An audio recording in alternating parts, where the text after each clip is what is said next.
Bonjour à tous, je suis ravie de vous retrouver pour cette nouvelle vidéo de calligraphie consacrée aux majuscules. Alors je vous mets en lien ici à droite comme d'habitude ce qui va vous emmener vers mon autre série de vidéos de calligraphie qui était consacrée cette fois aux 8 traits de base qui vous servent à faire les lettres minuscules et que je vous conseille fortement de pratiquer avant de passer aux majuscules qui sont un peu plus compliquées forcément. Alors, pour ce qui est du matériel que je vais utiliser aujourd'hui, je suis toujours avec mes Faber-Castell Pitt Artist Pen. Ce modèle à pointe feutre, de taille intermédiaire selon moi, donc avec lesquels j'ai commencé. Et puis mon carnet Rhodia à page pointillée, sachant que si vous à la maison vous avez un carnet à petits carreaux, c'est exactement les mêmes dimensions. Et puis si vous avez que des grands carreaux, c'est pas grave. Simplement, vous vous délimitez au début. Vous faites 2 repères comme ça pour vous déterminer la hauteur de lettres que vous allez respecter tout au long de votre entraînement, tout au long de votre ligne. Simplement, c'est juste à vous de vous déterminer vos repères. Alors, la dernière vidéo, on a vu le M, le N, le O et le P. Donc, on va commencer aujourd'hui avec le Q. Ensuite, R, S, T. Donc, à nouveau, 4 lettres aujourd'hui. Alors, le Q d'abord, eh bien, il va ressembler à la lettre O, fortement. Alors, je démarre légèrement en dessous de ma ligne du haut. Je tourne dans le sens inverse des aiguilles d'une montre. Je remonte avec un trait fin et je redescends en passant en dessous le point où j'ai démarré mon trait. Donc, jusque-là, c'est un O, ni plus ni moins. Et puis, la seule différence, c'est qu'on va ajouter cette sorte de petite virgule dont j'ignore le nom, comme d'habitude. Il y a sûrement un mot technique, mais bon, ça ne nous empêche pas de progresser et de nous entraîner. Donc voilà le Q. Donc, hop, je vous la refais avec une inclinaison à respecter et cette petite virgule, donc un trait. Ça fait un peu comme un 2 là. Je ne sais pas si vous le voyez comme moi, mais là, ce qu'on a là, c'est comme un 2. Même si c'est pas d'un seul et même trait. On a d'abord donc la boucle principale. Et seulement après, donc on démarre, je suis légèrement au-dessus de la ligne de base. Voilà, une ligne courbée, vraiment une petite virgule quoi. Donc voilà pour le Q, rien de bien compliqué, si ce n'est de bien respecter là la boucle, cette partie-là, toujours faire en sorte qu'elle soit parallèle. Vous voyez, elle suit bien la courbe du trait qui est juste à côté, donc pas faire quelque chose, on va dire, comme ça, enfin, non.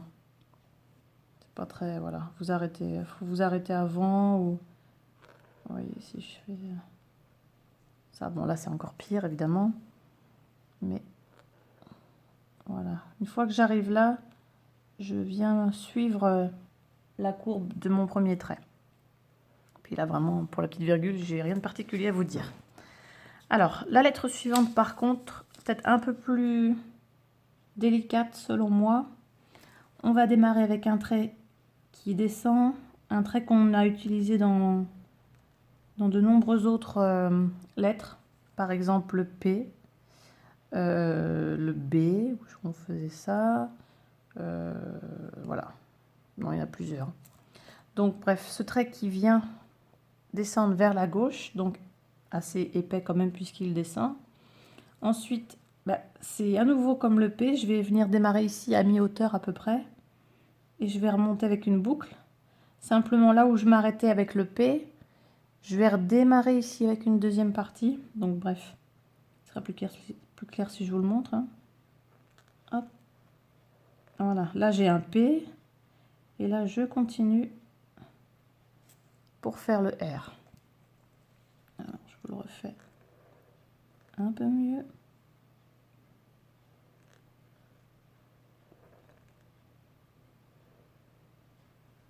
Voilà, là je suis descendue juste en dessous de la ligne de base tout à l'heure. Là je suis arrivée au même niveau. Donc voilà, le P, on s'arrêtait ici. On remontait peut-être un petit peu en fonction des variantes. Là, au lieu de m'arrêter là, je redémarre avec une boucle c'est un mouvement un peu tarabiscoté, là, je sais pas. Donc ça remonte, ça redescend vers la droite.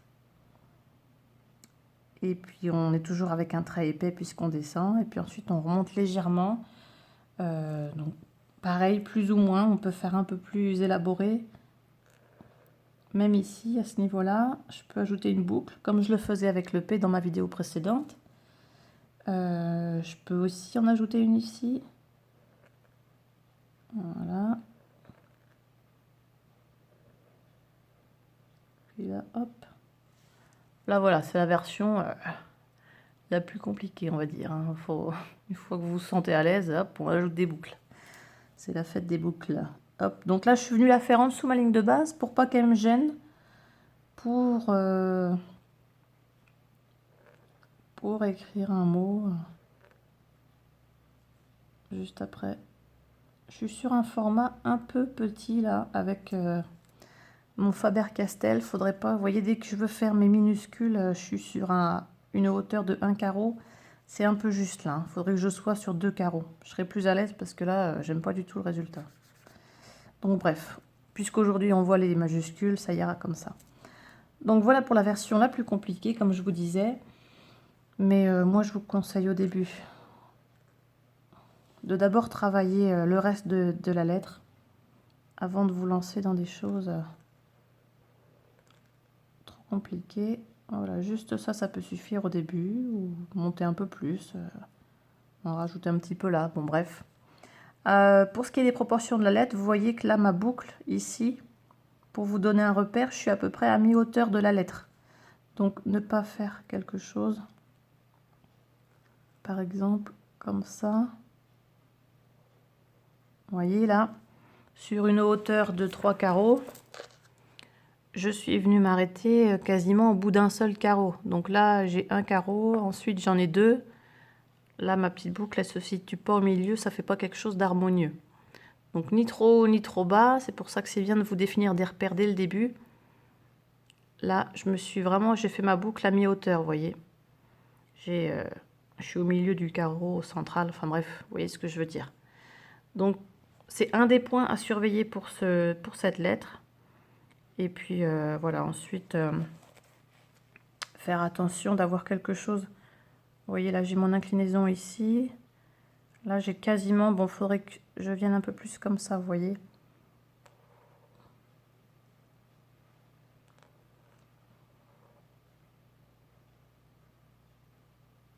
Voilà.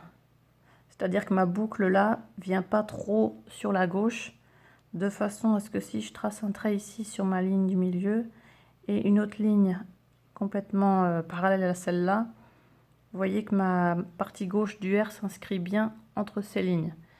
Donc, on a quelque chose d'harmonieux. Donc, voilà pour le R. Mais franchement, ça ressemble au P hein, qu'on a vu dans ma vidéo précédente. Il y a juste cette partie-là qui vient se rajouter, en fait. Alors, ensuite, le S. Je vais refaire toujours mes petits repères ici. Alors, le S, il y a cette version. Là, je vais vous proposer deux options. À vous de choisir votre préféré. Moi, j'ai ma préférée, je vais vous dire dans un instant. Alors, on démarre avec une boucle qui ressemble à celle qu'on utilisait pour faire le L. Là, jusque-là, j'ai un L, hein, parce qu'avec le L, je venais continuer comme ça. Hop. Là, au lieu de revenir vers la droite, je vais rester à gauche.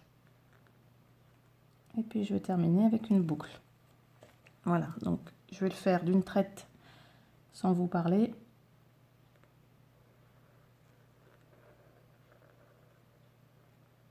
Voilà.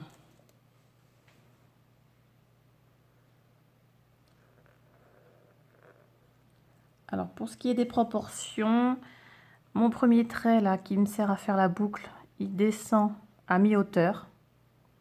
Vous voyez là, sur mes 3 carreaux de hauteur, je descends pas plus bas que le centre du carreau central. Donc, je suis vraiment à mi-hauteur. Arrivé là, je commence à remonter.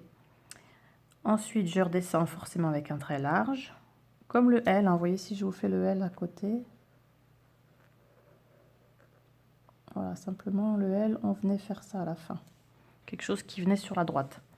Donc là, je reste sur la gauche avec une petite boucle qu'on essaye de faire de façon harmonieuse, c'est-à-dire pas quelque chose comme ça, vous voyez. Là, j'ai le même espace ici et ici. Alors que là, pas du tout. Donc, c'est un petit détail, mais ça fait que l'ensemble de votre texte va être joli à regarder. Donc, cette première possibilité. Deuxième option pour le S, que personnellement je préfère. C'est presque un S minuscule écrit plus gros, en fait. Donc, je monte. Voilà. Cette version-là. Donc, attendez, je vais bientôt arriver sur la table. Je vais vous le refaire là. Donc, je monte avec un trait fin, forcément, légèrement courbé. Vous voyez, c'est pas une ligne droite. Arrivé en haut, je fais une boucle. Je redescends presque à la verticale avec un trait plus épais. Hop, je passe de l'autre côté du trait et je redescends avec une boucle. Alors, ce qui fait que cette lettre est jolie ou non, à nouveau, c'est de faire en sorte d'avoir le même espace partout, là, vous voyez. Alors, si je vous montre le contre-exemple. Voilà. Ben, c'est moins beau. Donc là, vous voyez, là, j'ai pas beaucoup d'espace. Là, j'en ai trop.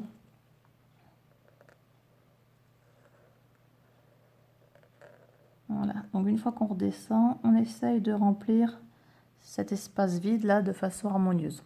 Donc voilà pour l'autre version du S, vous voyez qu'elles n'ont rien à voir l'une avec l'autre, soit la version qui ressemble au L qui s'arrête avant, soit ce grand S minuscule avec cette boucle, je sais pas, ça me fait un peu penser à une clé de sol.